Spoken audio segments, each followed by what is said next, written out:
Assalamualaikum warahmatullahi wabarakatuh.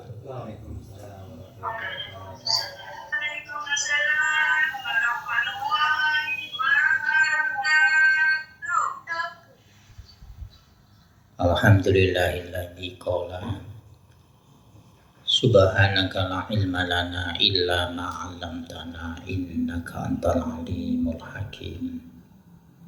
Rabbi shrah li sadri wa yassir li amri wahlul 'uqdatam min lisani yafqahu qawli. Allahumma shalli wa sallim wa barik ala sayyidina Muhammad wa ala alihi wa ashabihi ajma'in. Qala mu'allif rahimallah qul ja'al haqq wa zaqal batil innal batila kana zahuqa. Para jamaah Darus Syafa rahimakumullah, kita teruskan kajian fikih yang dulu masih meneruskan pembahasannya ada kaitannya dengan ibadah puasa. Bismillahirrahmanirrahim. Wala bi bala'ir riqi al-khalisi min ma'danihi wala bisabqi ma'il madhuti wal istinsyaqi ila jawfihi idza lam yubaligh fihima. Puasa, ya tentu puasa wajib atau puasa sunnah, ini tidak batal hanya menelan ludah yang murni dari perut. Ya, maksudnya ludah-ludah yang ada di mulut kita ini tentu kan asal mulanya itu naik dari perut. Ini tidak membatalkan puasa. Mengapa? Ya karena posisinya itu, ludah dari dalam, mulut itu ya tercatat dari dalam. Jadi min batinin ila batinin, ludah asalnya itu dari dalam, anggota tubuh dalam. Kemudian kita telan lagi, bahasa Jawa kita lek lagi. Mulut itu masih dalam, berarti ila batinin, min batinin ila batinin, ini tidak membatalkan puasa.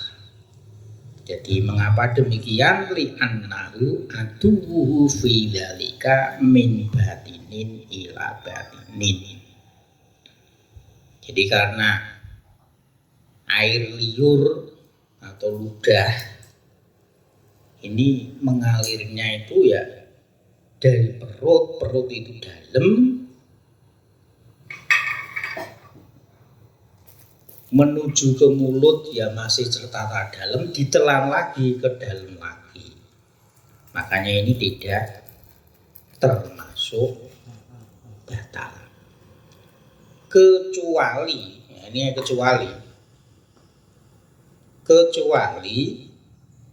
air liur ini ada di bibir kita yang bagian luar. Ya, bibir kita yang luar itu berarti bibir yang kelihatan merah itu.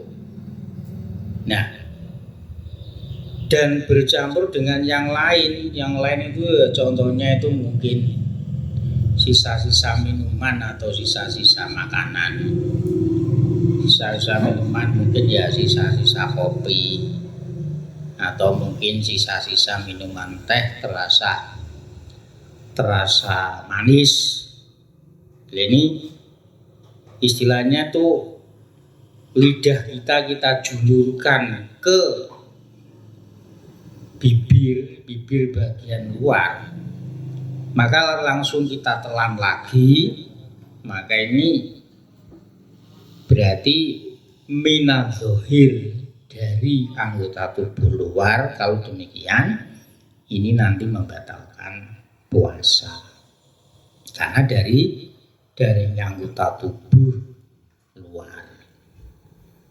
Jadi sekali lagi, air liur yang ada di mulut itu kita telan itu tidak membatalkan puasa.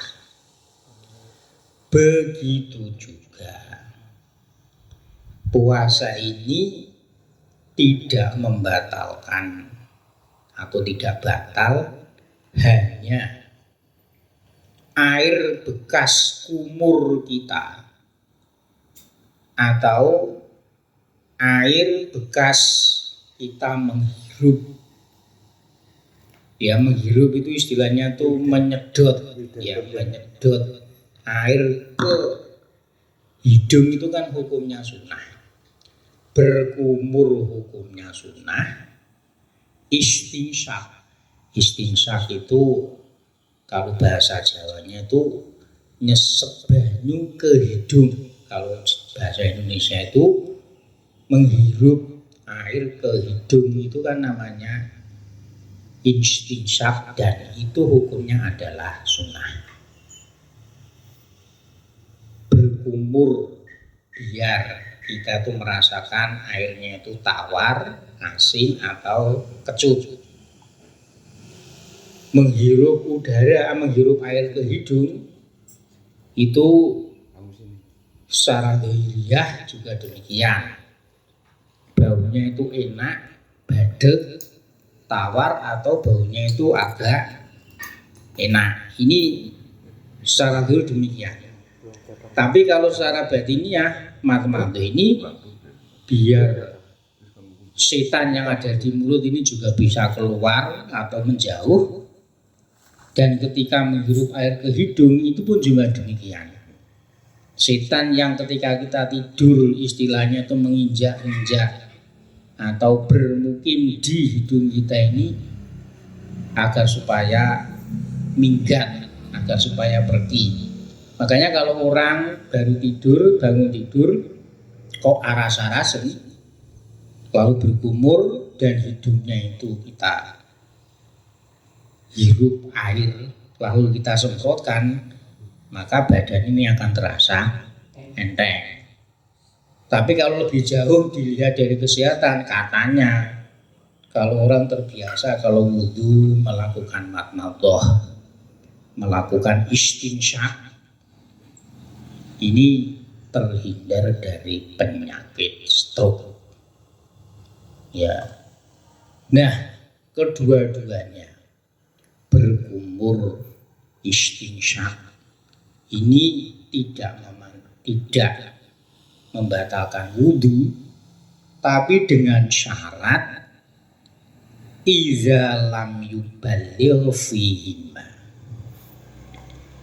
asalkan berkumurnya, istinsyaknya, menghirup air ke hidung itu tidak terlalu, kalau bahasanya itu Jawa itu tidak banget-banget, ya berkumur biasa, nyesep banyu itu juga biasa, jangan sampai tas buat sedalam-dalamnya itu jangan.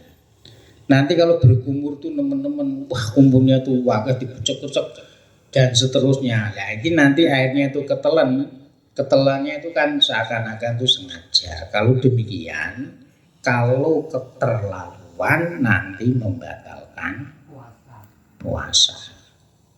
Wa kana sabbu fi wahidatin minal marrati as-salasi. Dan air itu tertelan atau terlanjur masuk ke perut itu tidak membatalkan wudu asalkan hanya satu kali.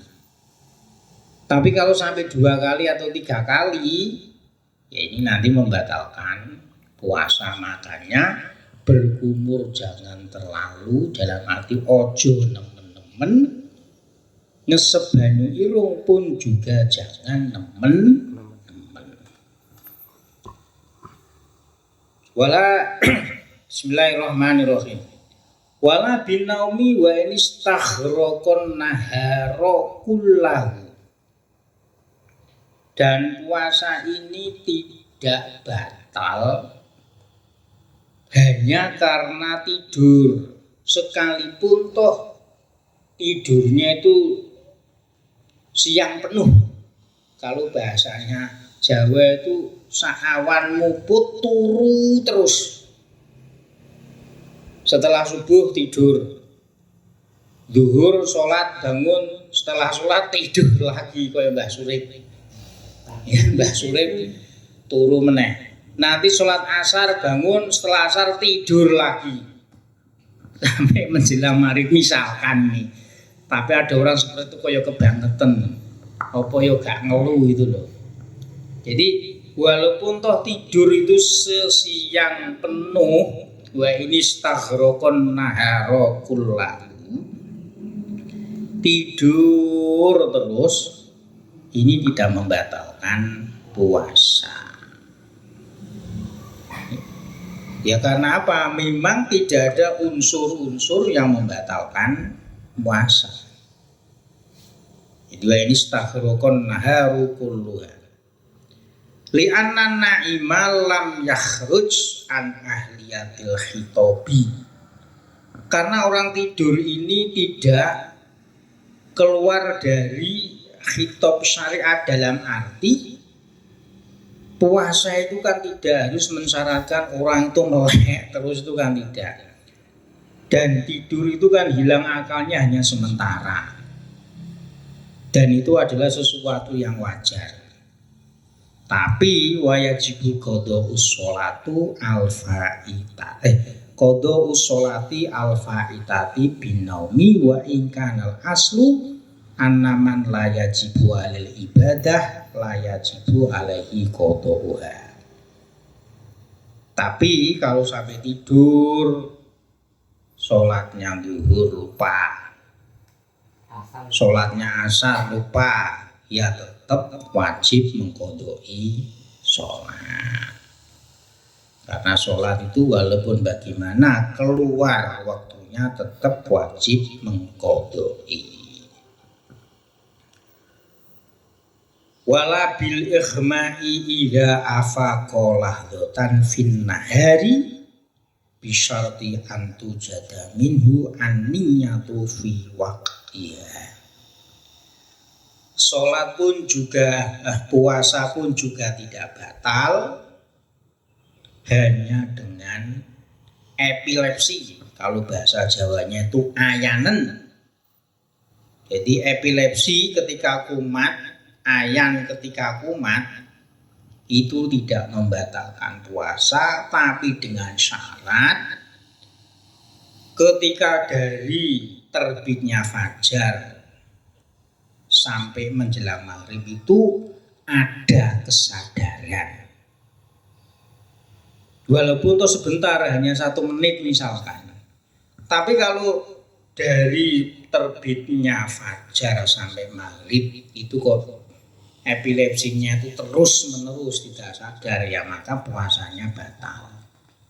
Tapi kalau ada kesadaran walaupun 1 menit, itu puasanya tidak batal. Tapi dengan syarat tadi malam dia itu niat puasa.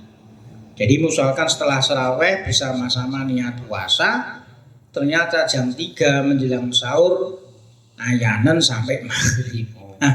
Ayanan sampai maghrib, tapi sebelum asar dia itu sadar, misal istilahnya itu sembuh, siuman walaupun 1 menit, itu sholaan puasanya tidak batal. Tapi itu tadi dengan syarat sebelumnya itu niat puasa. Wala bil fasdi wal hijamah. Dan puasa itu tidak batal, ya, puasa itu tidak batal hanya cantuk. Cantuk itu kalau bahasa Indonesianya apa itu? Bekam. Fasdi itu cantuk yang memakai, istilahnya itu dibelek, disilat, kemudian dikok. Tapi kalau yang hijamah itu istilahnya itu di apa ya, disuntik lah, disuntik kemudian dikop, jadi ada bedanya. Makanya kalau bahasa Jawanya itu bil fasti wal hijamah itu cantuk cutat jadi bila itu, dan cantuk yang nomor 2 yaitu cantuk dengan dikop. Jadi bukan tidak disilet tapi hanya istilahnya itu disuntik lah, bukan dilubangi, istilahnya itu dilukai memakai jarum. Tapi kalau fasti itu dilukai memakai dengan diiris pakai silet. Bismillahirrahmanirrahim. Wala yasihu. Ini bedanya fasti dan hijamah. Cuman keduanya itu balhuma makruhani in awa'afahu anis saumi. Ka'ayyuhahu ijahu ilal fitri wa illa fauma khilaful ula. Tapi cantuk ini kalau sampai melemahkan tubuh, barat cantuk lemes, akhirnya pingin ngombe karo pingin mangan, itu hukumnya makruh. Tapi kalau tidak membuat efek lemah, pingin makan atau pingin minum, itu khilaf. Khilafnya itu ada yang mengatakan itu hukumnya makruh, ada yang mengatakan hukumnya tidak makruh. Tapi yang jelas cantuk itu tidak menimbulkan soal puasanya itu batal. Bismillahirrahmanirrahim. Wala yasihu siyamul idaini wala yaumun min ayyamit tasyriki as-salasi mutlaqon. Tidak sah sekaligus batal nek disengaja hukume dosa puasa 2 hari raya, yaitu hari raya Idul Fitri dan hari raya Idul Adha. Itu hukumnya sah. Sebagian berpendapat hukumnya haram, dan puasanya misalkan dia itu qadha, ini tidak sah. Qadhanya belum gugur. Wong poso ku dikongkon mangan, dikongkon seneng-seneng, kok malah poso. Jadi walau kana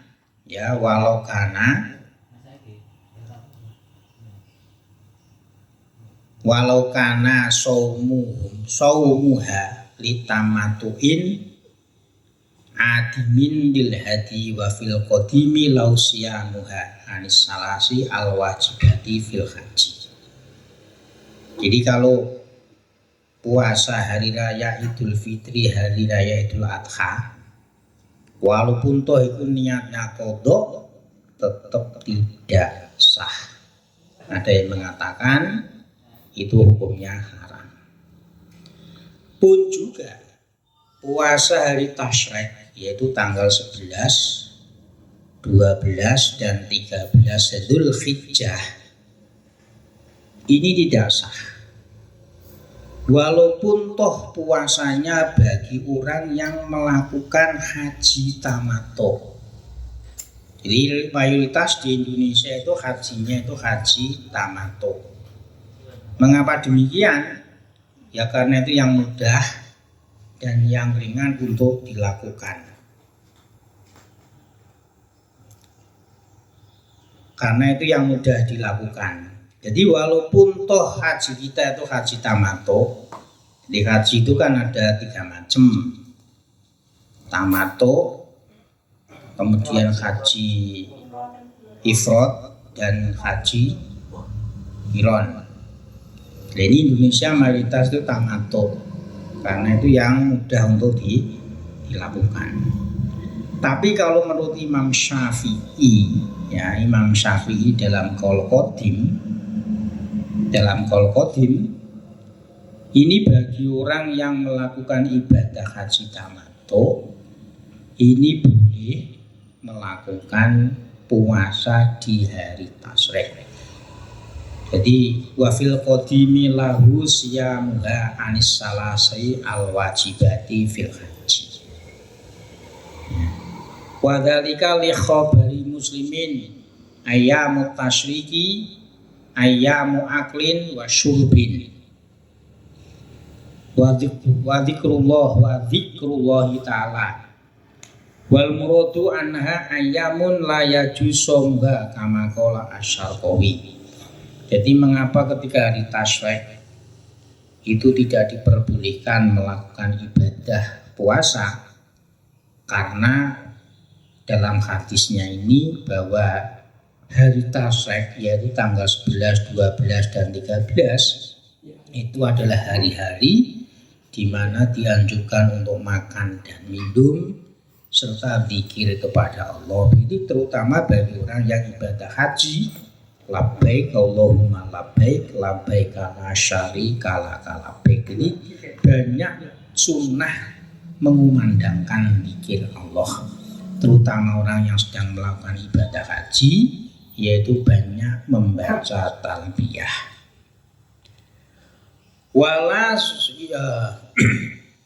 Wala siyamu yaumi syaqi. Dan kita tidak boleh seperti kemarin biasanya ora tau poso dalam masa penantian iki Selasa kuwi poso apa durung, itu namanya ayam syak. Ora tau poso lah kok poso. Ini poso pada ayam syak ini hukumnya tidak sah. Ada yang mengatakan berpendapat itu hukumnya haram. Yaumus syak itu apa toh? Wa huwa yaumus salasina min Sya'bana idza tahaddatsan nasu bi ru'yatihi wa lam ya'lam man ra'ahu wa lam yashhad bi ahadun aw akhbaru bi adadun min sibyanin aw abidin aw fasaqatin aw nisa'in aw kufarin. Amma idza lam yahdatsu bi ru'yati wa lam yashhad bi ahadun wa akhbaru bi wahidun mimman dzukira falaisa yaumu yaumusyak.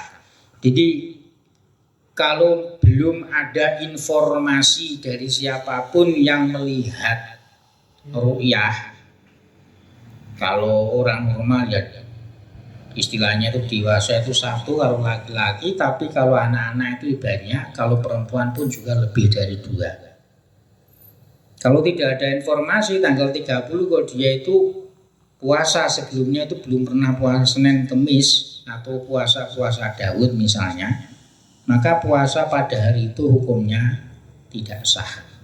Ada yang mengatakan hukumnya haram. Illa idza soma dzalika laini an faridotin aw wafiqatin law adatun. Jadi kalau sudah terbiasa misalkan puasa hari Kamis, puasa Senin Kamis, puasa Daud, puasa di akhir bulan dan awal bulan atau Ayyamul Bid tanggal 13, 14, 15 tiap bulan, maka itu hukumnya tidak haram. Illa idza soma dzalika an faridotin aw wafiqi adatin lahu awasli saumihi bi saumi syai'in min nisbil awali walau bil yaumil khamis sa'asara. Terus ini yang tidak diperbolehkan, wa yahrumu ala shaimi al qiblatu wal mu'anaqatu wa nahwuhuma idza taharrakat bidzalika syahwatuhu. Ini belum sampai membatalkan puasa. Haram bagi orang yang puasa pun paling belum apa dari paling haram bagi orang yang berpuasa itu melakukan satu kublah itu mencium. Otomatis yang mencium istrinya, kalau menurut orang lain kan hukumnya dosa. Mencium istrinya, merangkul istrinya atau yang lain lah, istilahnya itu mencumbu istrinya. Tapi dengan syarat kalau memang syahwatnya atau nafsunya itu timbul Tapi kalau nafsunya itu tidak timbul, itu tidak haram, hanya makruh itu saja. Ya mungkin karena saking sayangi istri, utawa mesake, akhirnya itu dicium, asalkan nafsunya itu tidak timbul, ya maka itu hukumnya tidak haram. Tapi kalau timbul nafsu dalam keadaan kita itu puasa, maka mencium, merangkul dan lain sebagainya itu hukumnya haram. Ya, atau mungkin yang lainnya itu seperti apa? Kita pegang-pegang tangan istri, kita pegang-pegang bibir istri dengan memakai tangan, sehingga menimbulkan nafsu. Nah ini hukumnya haram. Mengapakah haram? Ya karena nanti akan menimbulkan sampai timbul nafsu dan akhirnya apa itu namanya keluar mani. Nah ini kan nanti jelas puasanya itu batal.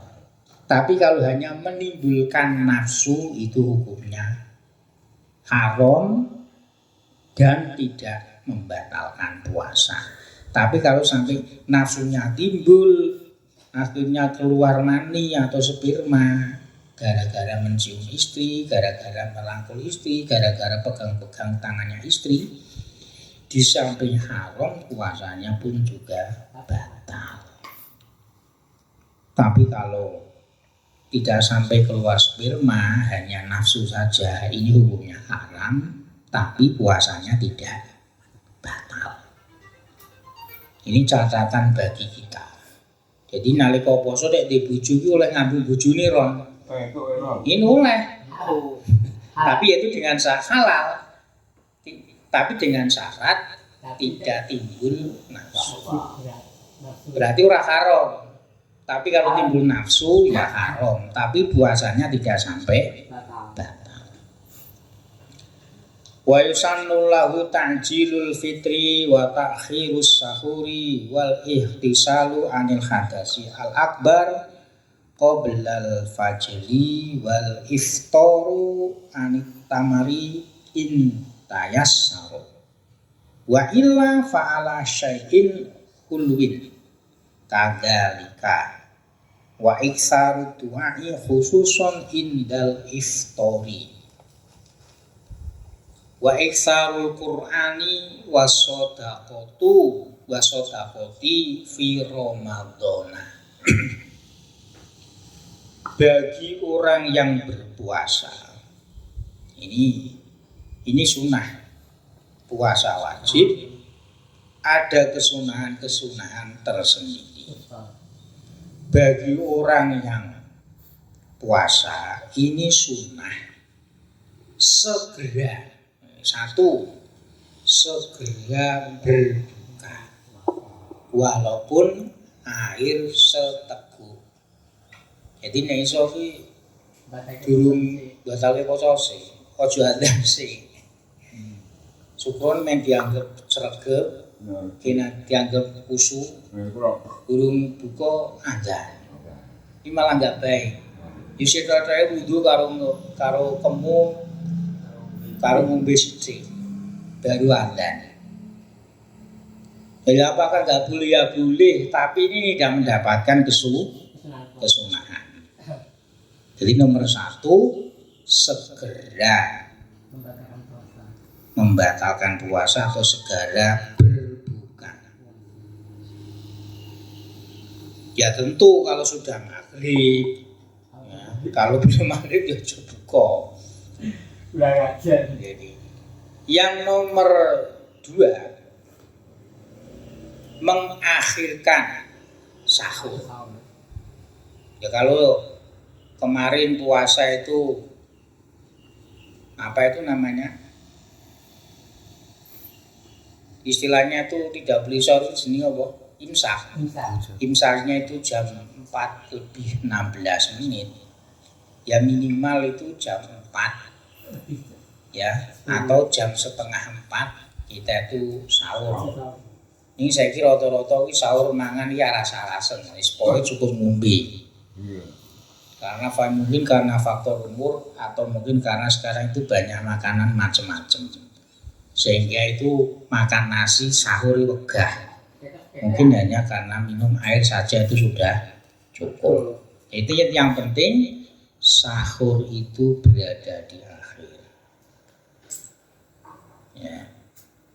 Ya ini karena hadisnya itu ada. La tazalu la yazalun nasu bi khairi ma ajilu al fitra wa akhirus sahur.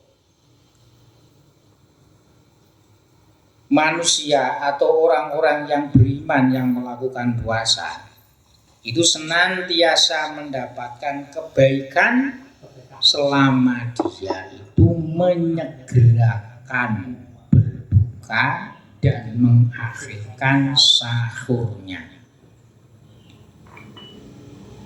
Terus yang nomor 3, mandi dari hadas besar sebelum fajar, sebelum imsak. Jadi kalau kita itu punya hadas besar, itu sunahnya sebelum imsak, sebelum fajar kita itu mandi terlebih dahulu. Tapi kalau misalkan punya hadas besar, mandinya setelah subuh, setelah imsak, itu ya nggak apa-apa, tidak membatalkan puasa,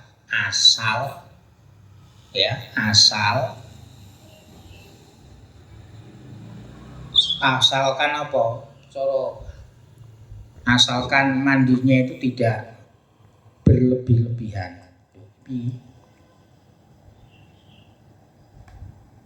Gimana, Mbak? Nggih.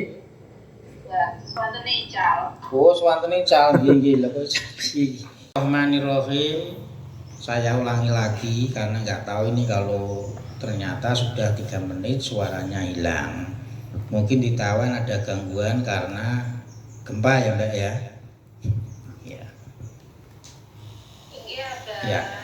Wa yahrumu ala shaimi al-qiblatu wal mu'anaqatu wa nahwihima wa nahwuhuma in taharrakat bidzalika syahwatuhu.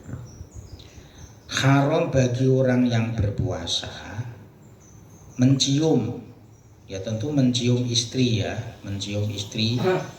Kalau sesama jenis namanya itu amrot, atau merangkul, atau yang lainnya itu mungkin apa? Pegang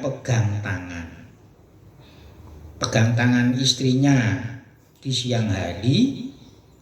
Ini hukumnya haram, tidak sampai membatalkan puasa. Kalau haram, kalau sampai timbul syahwat atau nafsu.